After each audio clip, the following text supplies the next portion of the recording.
Midnight. A time when the world feels still. But beneath that quiet lies something else.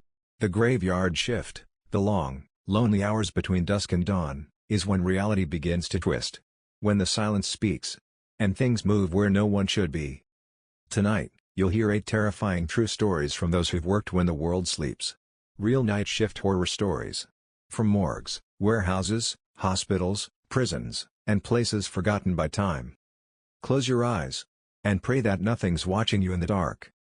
Wind fades into distant knocking sound. Cut to silence. I was 29 when I took the night security job at St. Charles Hospital in rural Texas. Everyone told me it'd be easy. Quiet. Too quiet, maybe. The hospital was small. 3 floors, a broken elevator, and a basement. And in that basement, the morgue.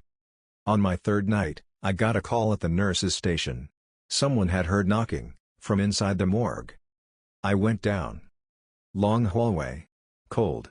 The fluorescent lights flickered as I approached the morgue door. Motion sensor lights had already turned on, but no one was registered as entering. The outer door was open. I stepped in. Cold air hit me like a punch.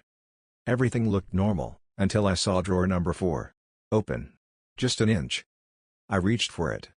That's when I heard the whisper. Still cold. I turned, heart racing. No one there. But on the wall was a fresh fingerprint in the fog of the freezer door glass. And it wasn't mine.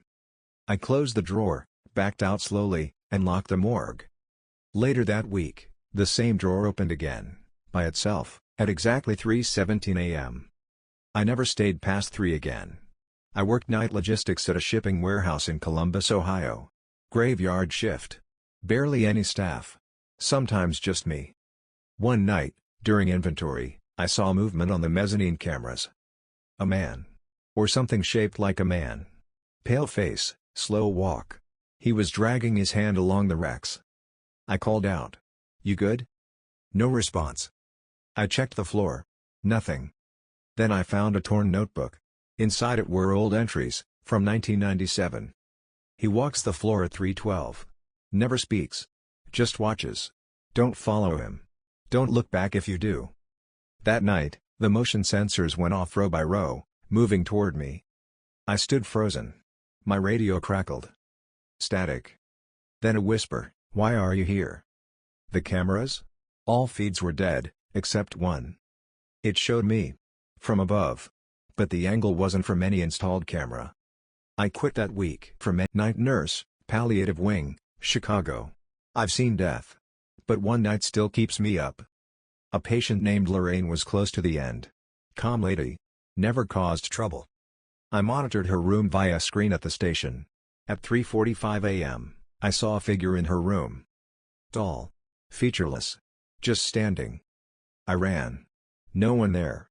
Room empty, except Lorraine, barely conscious. She looked at me and whispered. He's here again. The one from when I was 5. She passed 20 minutes later. That's not the scary part. Later that night, I reviewed the footage.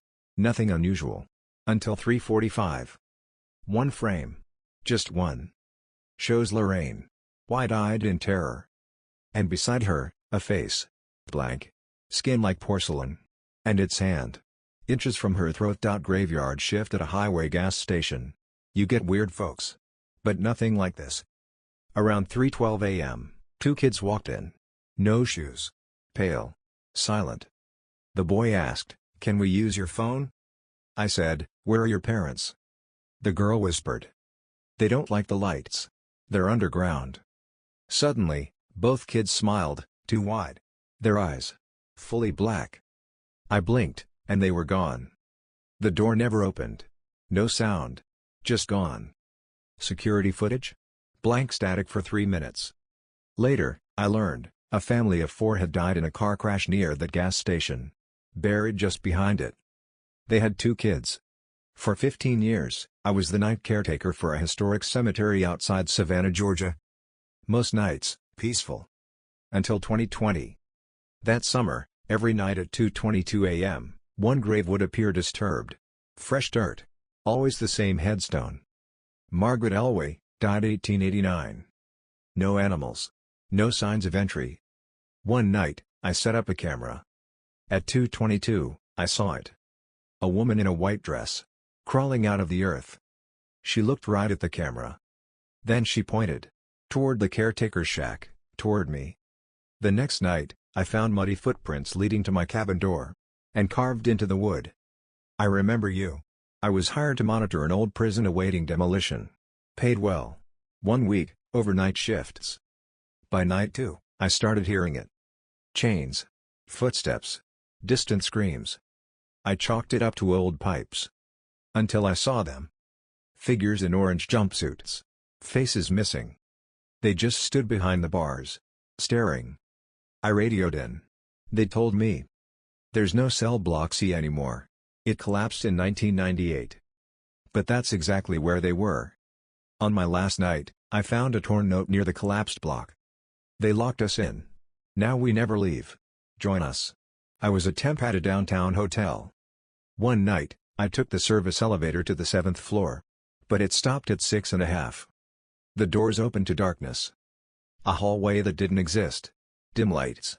Old wallpaper. A red carpet soaked with something. I stepped out. The hallway was silent. Until I heard a door creak open at the end. Then. Whispering. I ran back to the elevator, but it was gone. Just an empty shaft. I don't remember getting out. I woke up hours later in the stairwell. My shoes were wet. Security footage showed the elevator. Never moved. I was a school janitor in Montana. The high school was built over something old. No one really knew what. Every night, lights flickered in the old gym. One night, I saw a student standing at the top of the bleachers. But there was no event, no students allowed. I called out. The figure turned. And floated down. No feet. Just drifting. It whispered something as it passed. It's still down there. Hungry. In the boiler room later, I found a trapdoor I'd never noticed. It was chained shut. Above it, claw marks. Deep. Fresh. My keyring was missing one key. The next day, I quit. I was a temp at a downtown hotel. One night, I took the service elevator to the 7th floor. But it stopped at 6.5. The doors opened to darkness. A hallway that didn't exist. Dim lights. Old wallpaper. A red carpet soaked with something. I stepped out. The hallway was silent.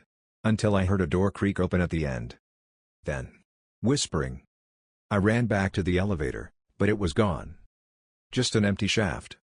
I don't remember getting out. I woke up hours later in the stairwell. My shoes were wet.